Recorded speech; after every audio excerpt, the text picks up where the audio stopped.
Hi everyone, welcome to my Facebook Live on the presuppositions of NLP 2.0. This is episode 3 and I'm joined actually physically in London by Peter Cameron Burnett rather than virtually on the previous ones. So we're going to cover the next 3 presuppositions of NLP 2.0, which are the universe and nothing in it is linear, words have energy and power, and NLP, timeline therapy, mental emotional release, hypnosis, and HUNA work for everybody, every time, provided certain conditions are met. Those are our 3 for this week. So the first one, the universe and nothing in it is linear.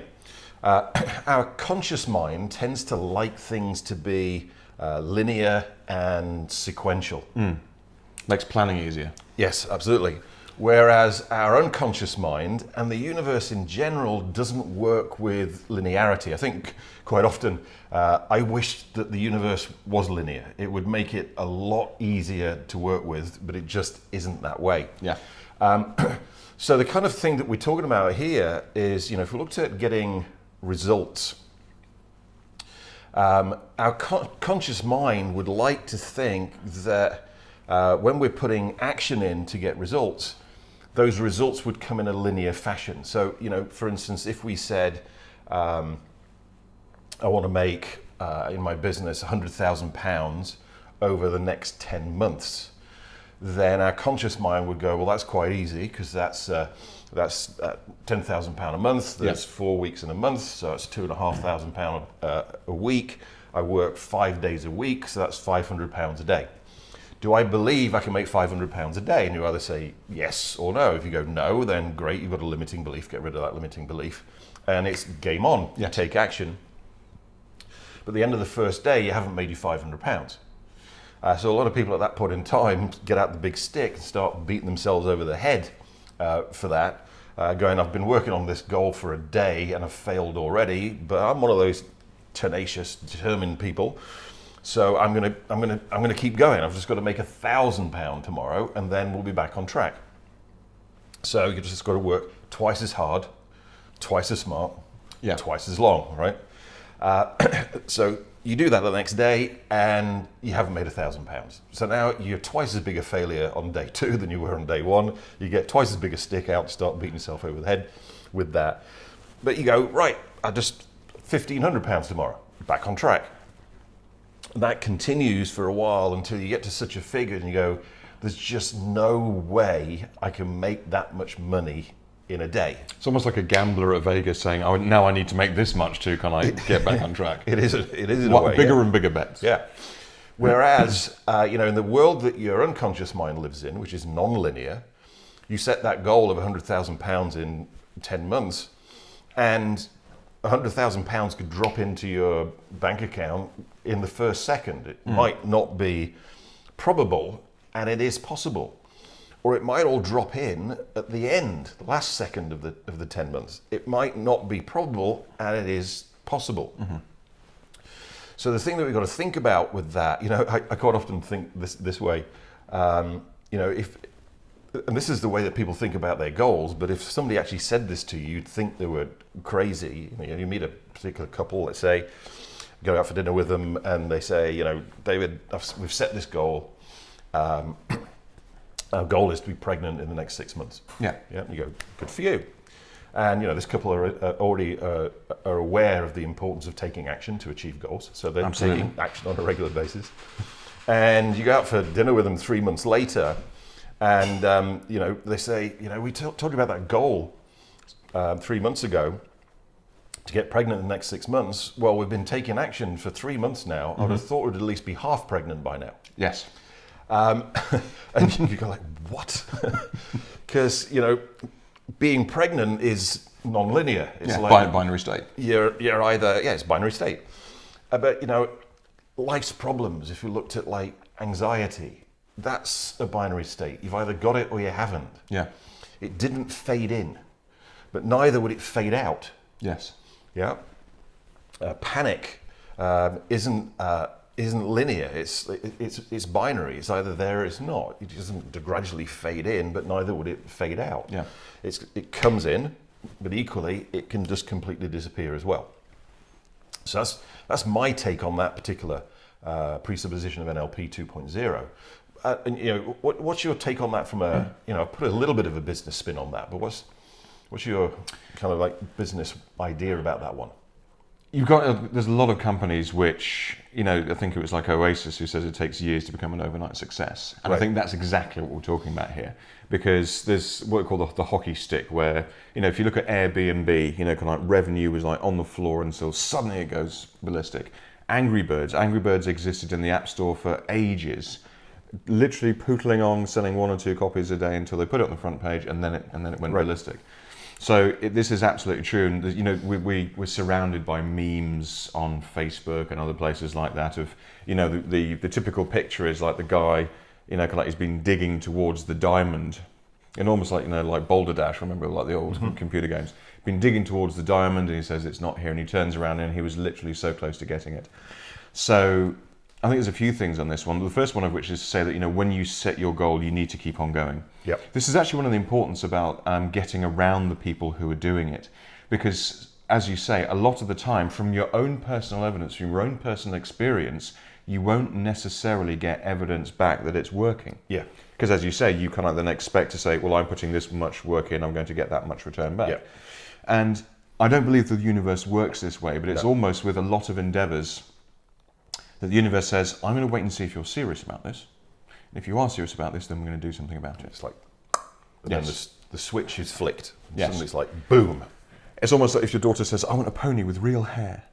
And you say, okay, well, I'll tell you what we can do is you can go and muck out the neighbour's pony, and if you do that for 6 months, then I'll know you're serious, and then we can look at it. Right. So, and I think with a lot of people, it's about saying, they keep on going up, because a lot of stuff is happening in the background. Because when you look at a business and the way that it sets up, because they're looking at income and revenue, but it's not just income and revenue that's happening.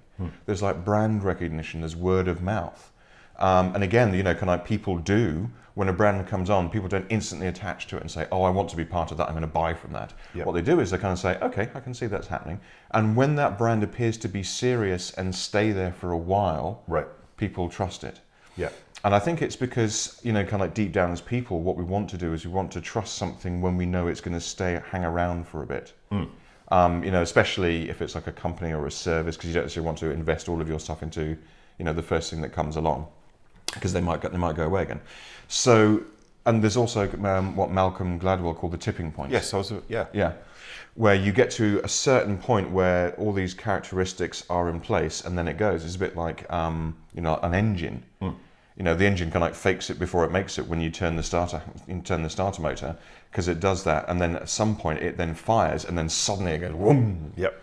So that's the way that I think about it. Is if you're starting up a business and you're not getting that feedback, just think of it as you're sat there with a starter motor turning, and then when it kicks in, it will happen. But again, that's why it's important to get around people who are running businesses, because then you'll almost like take on board their understanding and their success and say, that's where I'm going. And also, they will also then tell you, yeah, it takes a while. If you're a musician and you're struggling, you're releasing records and stuff like that, it is a comfort to know that all of the big guys took a while to get to where they were. Absolutely. And it's, I guess, the antithesis of that is saying the only way to fail is to stop.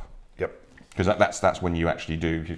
If you kind of do all of this stuff and then you say, well, I don't think this is working for me, I'm going to change it, I'm going to abandon it, and then you stop there just before your hockey stick. Yep. Then that is the real sadness. Yeah. So our second presupposition of NLP 2.0 is words have energy and power.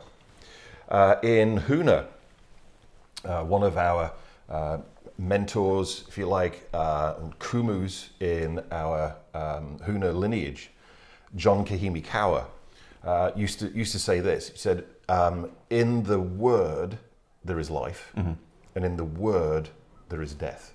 Yeah. And the way I think about that today, I was talking about this to a client just earlier this week.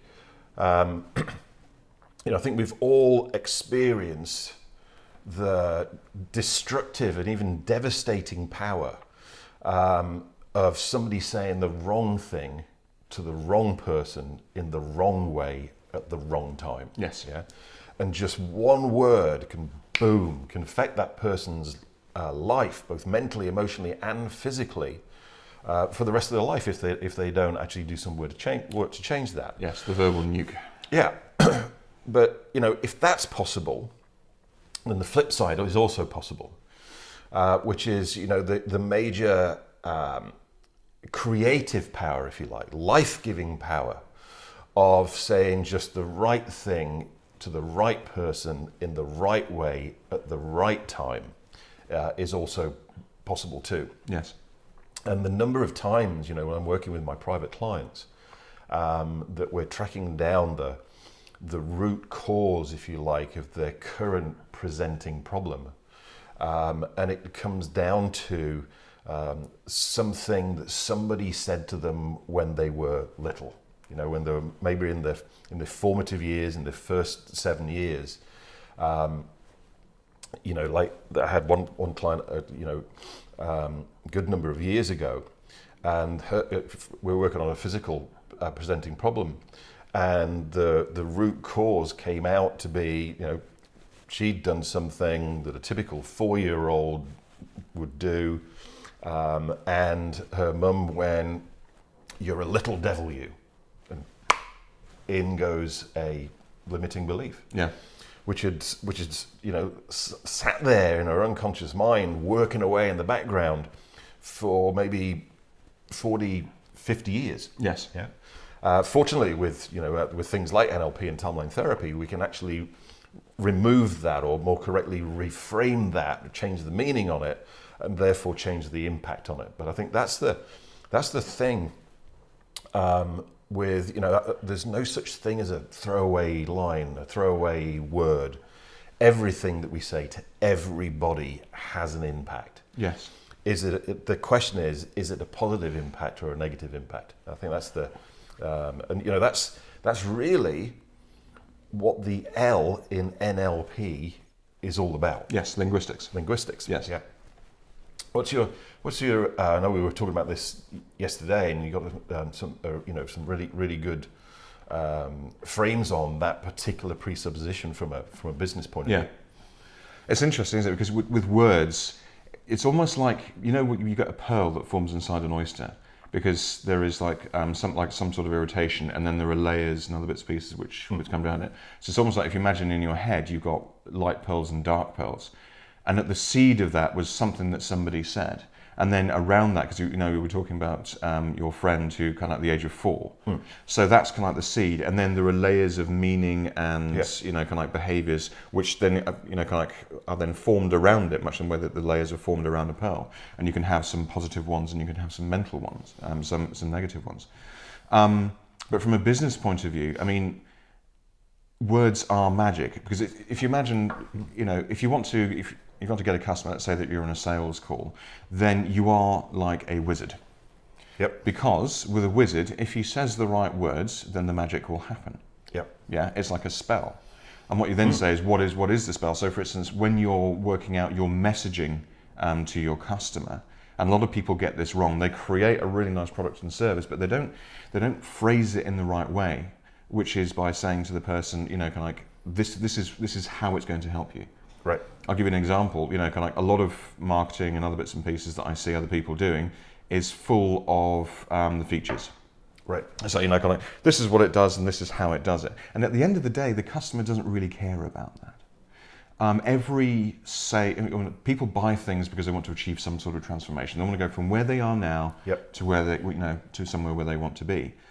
And it doesn't really matter. They don't really care that much about the vehicle. If I said to you, I can get you from here to a place that you call success, and I can get you to the door, because again, that's the whole thing about, when you're developing a company, you want to get people closer to the door of success, in whatever they call it to be. That's why, with Blockbusters, it got people a lot closer than, kind of like just trying to find the right thing on television, but Netflix got them closer to the door because they said, I want to watch, what I want, where I want, when I want it. Yep. So, but by getting you, we want to get you as close to the door of success as possible, but most people don't really care that much about how we get there. And so, like I'm saying, if I said, I can drop you at the door of success, your first question is not going to be, are we going by taxi, or are we going by boat, or are we going by plane? So the words that you want to use, the words which have the power to grow your business and to make your customer go, yes, please, I'm going to work with you and no one else, are the words that say, we're going to get you here, and then less about, we're going to go in a car, it's got 8 seats, it's got a 2-litre diesel engine. Okay. Okay. Says you, I'm sure it has. So choosing those words and communicating them. So it's almost like the words times the tonality and all the rest of it, or the style if they are being done, on copy, long form copy. So yes, words definitely have power, because words are what we use to do anything. Whether we are explaining to our customers, kind of why they should buy from us, whether we're inspiring our team. Yeah? What is it that we're saying? What sort of image are we projecting to people? And the message that we're going to give to the people that work with us to say, this is what we're trying to achieve. We've got our vision. We're on our way there. We're doing amazing things for our customers. We may have some sort of contribution mission happening in the background as well. But all those words are magic. It's like Harry Potter, kind of where you utter the words and it makes an impact in the physical world. Because again, when you kind of rewind it, words are energy. They are expressions of energy, and energy is what makes the world go round. Yeah. And Tris, I was just thinking, we're talking about from a sales point of view. To tie it back to the first presupposition. Yes. Sales is nonlinear. Yes. That's also binary. It's like, you've either got the sale or you haven't. It doesn't kind of fade in. Yeah. And I think some people, the mistake they go is like, oh, I think we're nearly there. No, you're not. You're there when you're there. The light is nearly on. And, I quite often get criticized for this. You haven't sold anything until you've got the money. Yes. That's the binariness of the whole thing. So then the third one for this week is NLP, timeline therapy, mental emotional release, hypnosis, and timeline therapy work for everybody every time, provided certain conditions are met. Now, the reason why I came up with this particular presupposition was I was starting to hear out in the NLP world that there were some people that NLP didn't work for. There were some people that timeline therapy, there were some people that hypnosis doesn't work for. And I go, well, what use is that? It's like, I heard, another name for NLP could be trial and error. Well, I've got trial and error anyway. I mean, how therefore is learning NLP an improvement? Yeah. So, and how this came about was, it was actually years ago, actually in the mid-90s, when Tad James, my trainer, mentor, and friend of mine, asked me to co-train trainers training with him, which I think was around about 97. So we were looking at taking it as an opportunity to redesign this training. And prior to that, one of the things that you have to do as a trainer is to be able to do a demo. And to be certified, you had to do a demo that worked, obviously. So, but we never taught people how to do demos. It was just, there was this one day called Demo Day. Yes. High stress day. So I said to Tad, have you ever had a demo not work? And he goes, no. Your trainings stand or fall on your demos. And he said, have you ever had a demo not work? I went, no, because I agree with you, So I said, well, how do we do that? And so we looked at what conditions we were looking for in the person we picked as a demonstration subject, and the way that we set that all up so that we knew before we even got to the stage, this demo is going to work. And so we started teaching that trainers training. But then I went, why wait until trainers training? What if we started teaching that at practitioner? Yes. Because the same, if we, I talked about this with James, my business partner in Fix My Mind. As soon as you do a process with a client, if the first process that you do doesn't work, you start to sow the seeds of doubt Yes. as to whether anything's going to work. So it's got to work with the client first time, because then you basically build up the belief that everything that you do from that point in time is going to work. Yes.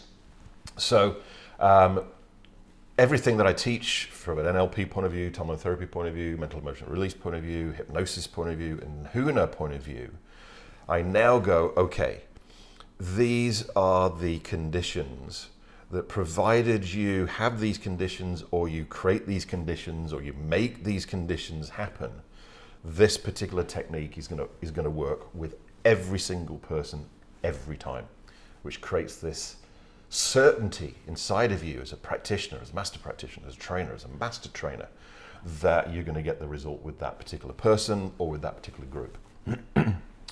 And we were talking about this again when we were thinking about this Facebook Live, as far as, could we map that across the business? Yes. No, I mean, you definitely can. I mean, because it's interesting when you're talking about coaching sessions about how you need to get it right. Because I think, for me, it's almost like, when your friend or your partner or whatever comes up and says, taste this. And you go, what is it? Just taste it. Yeah. And you go, okay. And you take a taste. And normally with taste, it's either a positive or a negative. Yep. You either like it or you don't. And I think that's when a lot of people go into coaching sessions as a client. Their first session is them going, okay, let's give this a go. yes, we'll give this a go. And at that point, it's very, very tipping, because they'll either say, I'm either going to like it or not. Yep. So there's only two routes that you can then go. So non-linear thing again. But then as soon as you then say you go down the liking route, again, it's almost like that's my first impression of it, my first impression of good, and so that will then colour my vision. Yeah, if the next session doesn't go quite as well, but you've had a good starting experience, it's like, okay, we can forgive it its flaws. Yeah. If it's the first one is negative, and then even if you then have a good one, it's like, okay, well, we're going to ignore its advantages. Yeah. So, but in terms of conditions for business, yes, that's absolutely true, because 70% of new businesses fail. And the reason why they fail is normally because they haven't got something right. And that's the thing, it's normally, because people tend to overcomplicate this. Yeah. And it's saying, if you've got, because people come up to me saying, I'm having a problem with my business. I say, right, the first thing we're going to do is we're going to boil it down to some real basics. So, do you have a decent product? Do you know who your customer is and who the perfect customer is for you? How are you actually combining the customer and the product so that they understand the benefits for you? How are you raising them up to buying temperature? And how are you making that sale? Because 9 times out of 10, the problem will be there. So if you've got a decent product, if you know who your customer is and they're going to appreciate that product, if you are successfully telling them about it, and if you are making them want it, and then successfully, in terms of the sale, making sure that at the point where they make that decision, the point where the magic, as you said, the sale is binary, so the point where the sale happens, they go, that is worth more to me than the money in my pocket. Then the machine works. Then you get to your tipping point, and the engine springs to life. And so people go, this landing page or that webinar, and it's like, all of the technicalities of how this work are simply extensions of, because if we said, okay, we're going to get some people into this kitchen and we're going to sell to them face to face. So we've got, this is, hi folks, this is what it is that we've got. This is why it's good for you. And here's how we're going to structure our offer so that, you're going to get more benefit from this than we are going to, kind of ask money from you. Right. And if you could do that in a way that you could then, your kitchen became your sales room, and you just had a queue of people, outside your front door coming in saying, hi, this is what I want, then that's good. And all of the other stuff that we do, the webinars, the emails, the videos, the Facebooks, the Googles, is simply an extension of how to get that message out to people who ain't physically in front of you. But if it's not working, it's because it wouldn't work in a kitchen environment. Does that make sense? Yep. So we like to, as we've done previously, after a Facebook Live, is to offer a webinar. And so what we've done, Peter and I have put together, is a webinar, which is, what are those conditions which, if met, will have a business work? And bearing in mind that non-linearity, it therefore means if you are creating these particular conditions in your business, no matter what that business is, the success of that business becomes just a matter of time. Yes. Where there is these conditions being met, there is a tipping point. And the tipping point is boom, that's when the spark happens. We like to have provocative titles. We do, yes. For our webinars. So what's the title for this one, Pete? This one is Suck, Squeeze, Bang, Blow, How to Create an Amazing Business Engine. So if you want to find out why that's the title, then you're going to have to click on the link above or below this video to actually register for that webinar. And on that, you'll get what are these conditions that need to be met for your business, no matter what your business is, to work, okay, to be successful. And you'll also discover why, in actual fact, that's a really good title. Though I think some of you have already got some ideas as to why it might be called that. That'll be on, that webinar will be going live on Tuesday. So take action, click the button, and not only click the button, but actually watch the webinar. And watch the webinar right from the beginning to the end, because you won't actually find out about that title until the end. It's going to be a lot of fun. See you Facebook Live next week for episode 4, the final episode of the presuppositions of NLP 2.0. Have a great week. See you later, guys.